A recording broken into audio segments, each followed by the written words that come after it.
Hey Style Lushes, Happy New Year. I am here with Natalie Medina of Gray Moon Vintage, and we're super stoked because we're going to start off the new year with something really cool and educational. First, I do want to say thank you to our sponsors, the San Antonio Arts and Culture Department and Satan. Shout out to Frank. Hi Frank, we love ya. So we're always having a good time here. Every time we come to the TV station here downtown with the city. This time around, I wanted to start the new year off with a bang, something cool and educational, something that people have been asking me. And although I know a little bit, I got friends who know a lot, and it is like their whole world. And so I was really stoked to, the universe works in mysterious ways. I was like, oh, this is so perfect. I know exactly who I'm going to ask, and I know exactly who I'm going to bring on board. Today, we're going to be talking about how to identify true vintage, because I have a lot of friends who are like, I go to these places and they tell me, I want to buy vintage, and it's a pretty penny for certain items, and they want to make sure that it is truly, really vintage, but they have no idea really how to identify that. Sure, the person can tell you, well, this is why, but we want to make sure, and we want to help you be able to have the education to kind of look for things on your own instead of having to ask people. So Natalie, thank you so much for being here. All right, so some of the stuff we're going to talk about, construction, style, tags. Let's start off with, what would you like to start off with? Well, style is always going to be the first thing that draws you to an item, whether it be vintage or not. So, case in point, 60s sheath, ooh, yum. Yes, right. yes. Anytime I see a little short dress with the right fabrics and all that good stuff. If you're looking for 60s, you'll find sheath dresses, sometimes the starting of fringe. 70s, you'll find bell bottoms, dresses with lots of flutteriness, and that's when disco started too, so you'll start seeing some of the sequins. Butterfly tops are big. Yeah.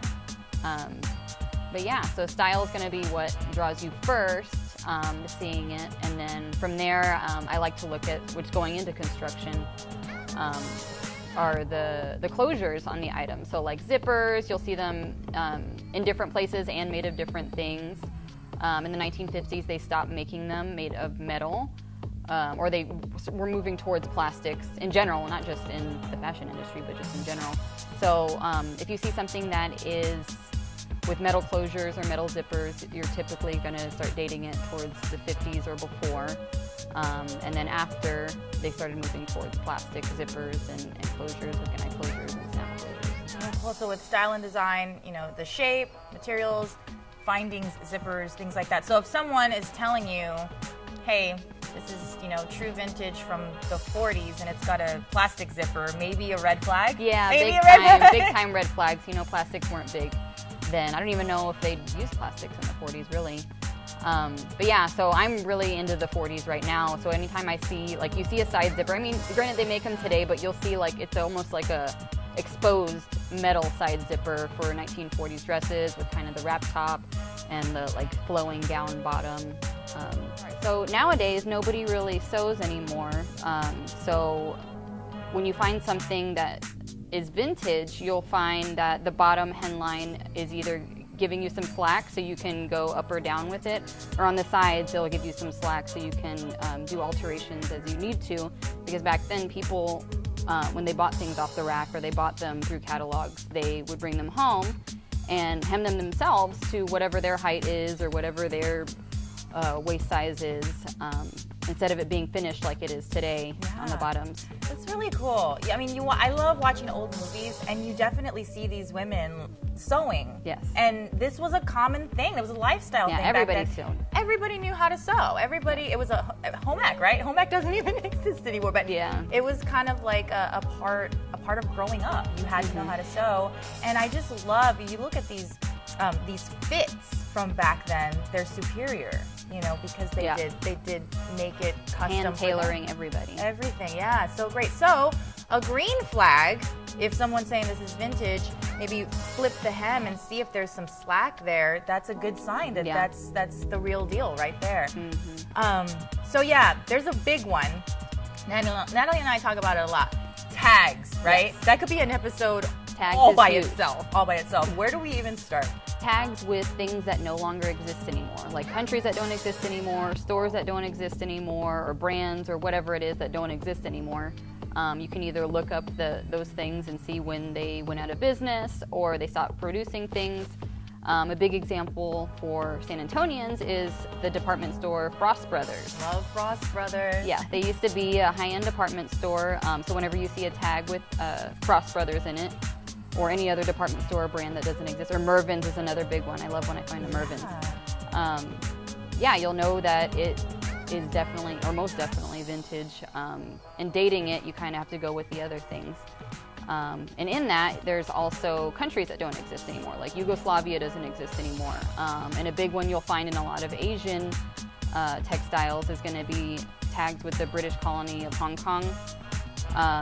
These are green flags, yes, right? these are good things. These are good things. Yes, you want these things. You want these things. Yeah, when it says the British colony of Hong Kong, it's usually made in the 50s and 60s because that's when they really started having the boom of outsourcing clothing, textiles, and hand making and hand beating clothing to the British colony of Hong Kong. And moving into that, and that's where also union tags become big in the 60s, 70s, and 80s. I was just reading about this, Yes. and I knew you would know the answer. I was like, Natalie's gonna know. This is very interesting historical facts. Talk about these union tags. Okay, because Americans were upset that companies started outsourcing to Hong Kong. They wanted to take pride in American-made clothes, American-sewn clothes. So they started having their union tag sewn into each item, along with either or. You can do either or, but a Made in USA tag with a big American flag on it. So you'll know something also is vintage by looking at the union tag or finding the Made in USA. And also another thing going into that, with it being American made, is also reference numbers and lot numbers on tags. What exactly is that? So when they design something or they produce something, like a factory or designer, whoever it is, they assign it a reference number to whatever style it is, and a lot number is how many they made in that lot. So they can go back to it for whatever reason or keep track of who they sent it to. But you'll see that on the tag, the reference number, lot number, it's usually in reference to the style, color, where it was sent, who it was made by. Yeah, they don't really do that much anymore, saying where, it's in small batches because everything is so mass produced. See, I knew she would know. So, in your, experienced opinion, or how many years does it take for something to be considered vintage? Most people, a good rule of thumb would be 20 years or before. Okay. So now at this point, 90s and before is going to be vintage. So then there you go. If you use your Forever 21 stuff and it's a year old, it's not vintage, yes. right? But you should recycle it. Yes. Yeah, that's a good thing. You said something really cool earlier. You were like, used clothes. Oh yeah, so not all used clothing is vintage, but most all vintage clothing is used unless it's dead stock. And what's dead stock? Dead stock is going to be like a factory or a store that closed down, and they never really sold any of it, and they kept it in a box somewhere, and then you find it and it's got its tags on it, nobody's worn it, and it's ready to go. Yeah. But it's still older than 20 years, but just nobody's used it. Yeah. I do want to bring up this story. So we're talking about 90s being vintage. This totally has nothing to do with anything, but I'm just going to share it anyway. So I was at my favorite local coffee shop recently, and Nirvana was on, and I love Nirvana. And so I was jamming out, and these teenagers, well, I suspect they're teenagers, maybe they're early 20s, I'm not too sure. They were like, yeah, I love this song too. I just love vintage rock. And it's just so it is vintage rock. I guess it is. So when you're talking about 90s, I'm 36. Yeah. So I'm like, okay, I have to acknowledge it is vintage rock. Okay, so even music can be vintage. Yes. Where can people find you online, Natalie? At Gray Moon Vintage on Instagram, also Facebook, and in person at 2202 Broadway outside of Richter Goods. Yeah, and she just recently had her grand opening, and let me tell you, this is her thing. So she's half Filipino, and she served lumpias. Tell them what lumpia is. Well, lumpia, the best way to describe it is a deep fried spring roll with meat inside, and they're just delicious. They're addicting. But she made vegan ones. Yes, I made vegan ones too because we I have so many vegan people that I like come out those there. better. Really? I did. And then she's like, so I'm geeking out over these lumpias, and I'm eating, and before I finish eating one, she's coming over with more, do you want more? And I'm like, yes. And then she's like, well, you haven't really experienced it until you have it with banana ketchup. To die for. So that's your thing. I am deeming this her thing. She is the vintage shop who if you're lucky, we'll serve you lumpias and banana ketchup. And then she's like, do you think that's good? She brings out sriracha. And because we are San Antonians, we like spicy stuff. She's like, mix the banana ketchup with the sriracha. So there is a video, I think, on Lush, possibly, of me being like, here we go. And then I'm like, oh, this is really good. It's really, really good. I encourage everyone to try things not once, but twice, just to make sure you don't like it, or maybe you possibly would like it, right? This is a rule I learned a long time ago. Someone was like, you should always try everything once. And I was like, in my experience, you should try everything twice, because you never know what could have altered that first experience. You or know maybe what I mean? it's a bad experience. But if you don't like it 2 times, then you know for sure you don't like it. So, all right, guys.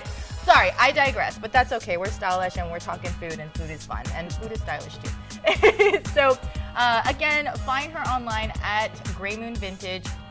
Lots of cool tips. If you want to know more, go visit her. Go visit her in person. Go Come check on out over. the clothes. Her and I can talk about this stuff forever, and she's just an encyclopedia of vintage knowledge. So once again, guys, I want to say thank you so much to our sponsors, the Arts and Culture Department of San Antonio and SayCan, for always inviting us into the beautiful television studio here to film for you.